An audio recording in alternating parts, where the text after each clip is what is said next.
تمام تعریفیں، تمام ثنائیں اسی اللہ وحدہ لا شریک کے لیے ہے، جس کی یاد میں بلبل کا ترنم، کلیوں کا تبسم، لہلہاتی کھیتیاں، الغرض کے کائنات کا ہر ذرہ جس کی یاد میں مصروف عمل ہے، ساری طریقے اسی اللہ کے لیے ہے، جس کا شریک نہ ہے، نہ ہوگا اور نہ ہی ہو سکتا ہے۔ درودوں کے تحفے، سلاموں کے گجرے، آمینہ کے لال، حبیب پروردگار، امت کے غمخوار، آقائی نامدار، مدنی تاجدار، عرب و عجم کے والی، محبوب خدا، بلغ العلا، کشف الدجا، نور الہدا، کہف الورا، آقا علیہ تحیت و ثنا کی بارگاہ میں پیش کرنے کی بعد دعا ہے کہ اللہ تبارک و تعالی ہم سب کا مل بیٹھنا اور ذکر و اذکار کرنا اپنی بارگاہ میں قبول و منظور فرمائے۔ سامعین محترم، میں نے قرآن مجید فرقان حمید میں سے ایک آیہ مبارکہ پڑھنے کا شرف حاصل کیا ہے، جس میں اللہ تبارک و تعالی نے ارشاد فرمایا وَرَفَعْنَا لَكَ ذِكْرَكَ، اے پیارے حبیب ہم نے آپ کی خاطر آپ کا ذکر بلند کر دیا۔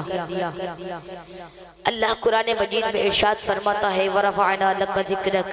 کہ اے پیارے یار، اے پیارے دلدار، اے امت کے غمخوار، اے مدینے کے تاجدار، اے غریبوں کے مددگار، ہم نے آپ کی خاطر آپ کے ذکر کو بلند کر دیا، ہم نے آپ کی عظمت کو بلند کر دیا، ہم نے آپ کے مقام کو بلند کر دیا۔ اے پیارے ہم نے تیرے نام کو بلند کر دیا۔ دیکھیں ادھر غور کریں، لفظ اللہ کو بھی دیکھیں اور لفظ محمد کو بھی دیکھیں، نقطہ اس میں بھی نہیں، نقطہ اس میں بھی نہیں، عیب اس میں بھی نہیں، عیب اس میں بھی نہیں، شک اس میں بھی نہیں، شک اس میں بھی نہیں، فرق ہے تو صرف اتنا ہے، وہ اللہ ہے، یہ حبیب اللہ ہے، وہ اللہ ہے، یہ نور اللہ ہے، وہ اللہ ہے، یہ وجہ اللہ ہے، وہ اللہ ہے، یہ نبی اللہ ہے، وَلَا إِلَهَ إِلَّا اللہ ہے، تو یہ محمد الرسول اللہ، وَلَا إِلَهَ إِلَّا اللہ ہے تو یہ محمد الرسول اللہ ہے۔ کسی شاعر نے کہا تھا نا کہ جہاں بھی ذکر حبیب ہوتا ہے خود خدا بھی قریب ہوتا ہے، اور ان کی محفل میں بیٹھنے والا آدمی بڑا خوش نصیب ہوتا ہے۔ ارے ہماری خوش نصیبی ہے، ہماری خوش قسمتی ہے کہ ہم اس نبی کی محفل سجائے بیٹھے ہیں، اس نبی کی امت میں داخل ہونے کے لیے بڑے بڑے جلیل القدر انبیاء کرام علیہ السلام دعائیں کرتے رہے کہ یا اللہ ہماری زندگیاں لمبی کر دے، ہماری اتنی زندگی کر دے کہ ہم تیرے اس حبیب کی امت میں، ہم تیرے اس حبیب کا کلمہ پڑھ کے تیرے اس حبیب کی امت میں داخل ہو جائیں۔ ارے ہماری ایک خوش قسمتی ہے کہ ہم آج اس نبی کریم صلی اللہ علیہ وآلہ وسلم کی محفل سجائے بیٹھے ہیں۔ رسول اللہ صلی اللہ علیہ وآلہ وسلم نے فرمایا قیامت کے دن دو آدمی اللہ کی بارگاہ میں حاضر ہوں گے اور وہ دونوں عرض کریں گے کہ یا باری تعالیٰ تو نے ہمیں جنت کیسے دے دی، ہم تو بڑے گناہگار تھے، بڑے بدکار تھے، سیاکار تھے، تو نے ہمیں جنت کیسے دے دی؟ اللہ فرمائے گا جاؤ میرے بندو جنت میں داخل ہو جاؤ۔ وہ بندے پھر سوال کریں گے کہ باری تعالیٰ تو نے ہمیں جنت کیسے دی؟ تو اللہ فرمائے گا کیا میرے بندو میں نے تمہیں جنت اس لیے دی کہ تمہارے نام کے ساتھ احمد اور محمد لگتا ہے، اور میں نے یہ قسم کھا رکھی ہے کہ لا يدخل النار من اسمہ احمد و محمد، کہ جس کے نام کے ساتھ احمد اور محمد لگتا ہے میں اسے کبھی جہنم میں داخل نہیں کروں گا۔ ارے اسلام کی اتنی عظمتیں ہیں، شاعر لکھتا ہے کہ نام محمد کتنا میٹھا میٹھا لگتا ہے، نام محمد کتنا میٹھا میٹھا لگتا ہے، پیارے نبی کا ذکر ہم کو پیارا لگتا ہے، اور گرنے والا جو بھی محمد کا نام لیتا ہے گرتے گرتے خدا بھی اس کو تھام لیتا ہے۔ ارے رب کائنات نے پورے کا پورا قرآن اپنے نبی مکرم حبیب مکرم صلی اللہ تعالی علیہ وآلہ وسلم کی شان میں اتارا ہے۔ اس کو پڑھتے جائیں تو پتہ چلتا ہے کہیں نبی کی رسالت کے تذکرے تو کہیں نبوت کے تذکرے، کہیں نبی کی رفعت کے تذکرے تو کہیں ان کی عظمت کے چرچے، کہیں ان کے یاروں کی بات، کہیں ان کے جانثاروں کی بات، کہیں جمال کی باتیں تو کہیں کمال کی باتیں، کہیں افعال کی باتیں تو کہیں احوال کی باتیں، کہیں مزمل کہتا ہے تو کہیں مدثر کہتا ہے، کہیں یاسین کہتا ہے تو کہیں تاہا کہتا ہے۔ اس لیے تو شاعر کہتا ہے کہ نگاہ عشق و مستی میں، نگاہ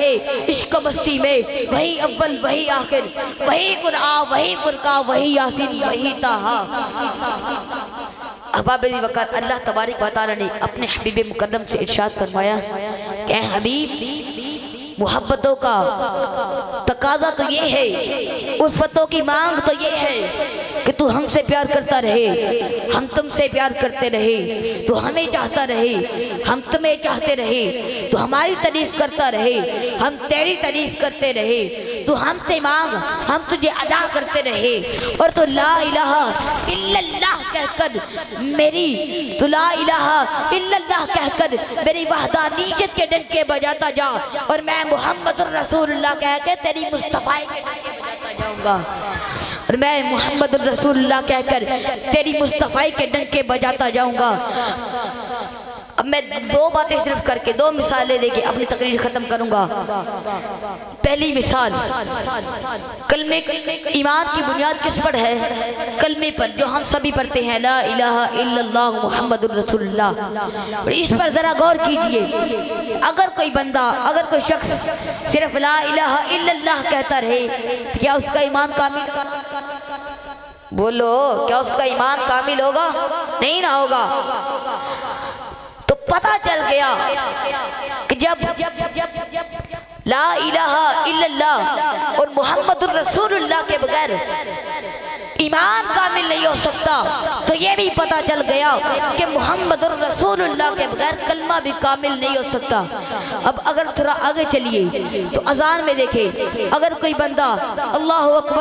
اکبر اشہد ان لا الہ الا اللہ حی علی الصلاۃ حی علی الفلاح کہتا رہے اور نبی کا نام لے، تو آپ بتائیں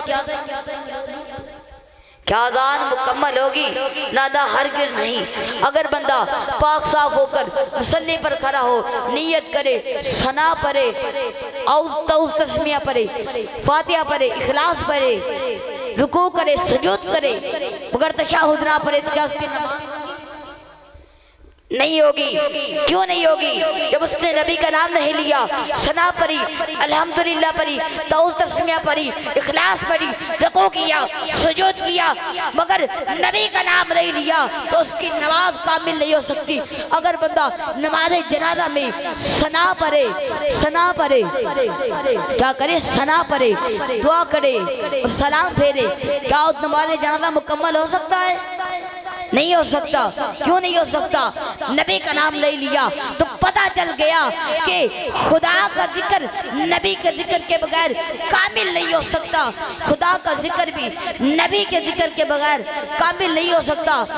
اللہ نے تو خود فرما دیا ہے کہ اے محبوب اذا ذکرتو ذکرت معیا، کہ اے محبوب جب میرا ذکر ہوگا ساتھ تیرا ذکر ہوگا۔ اللہ فرماتا ہے کہ اے میرے پیارے حبیب اگر کلمے میں پہلے میرا ذکر ہوگا تو بعد میں تیرا ذکر ہوگا، اگر ایمان میں میرا پہلے ذکر ہوگا بعد میں تیرا ذکر ہوگا، اذان میں اگر پہلے میرا ذکر ہوگا تو بعد میں تیرا ذکر ہوگا، اگر نماز میں پہلے میرا ذکر ہوگا تو بعد میں تیرا ذکر ہوگا، اگر نماز جنازہ میں پہلے میرا ذکر ہوگا تو بعد میں تیرا ذکر ہوگا، اگر قبر میں پہلے میرا ذکر ہوگا تو بعد میں تیرا ذکر ہوگا، اگر حشر میں میرا ذکر ہوگا تو بعد میں تیرا ذکر ہوگا۔ بلکہ اللہ نے فرما دیا کہ اے پیارے حبیب جہاں تک میری خدائی کے تذکرے ہوں گے وہاں تک تیری مصطفی کے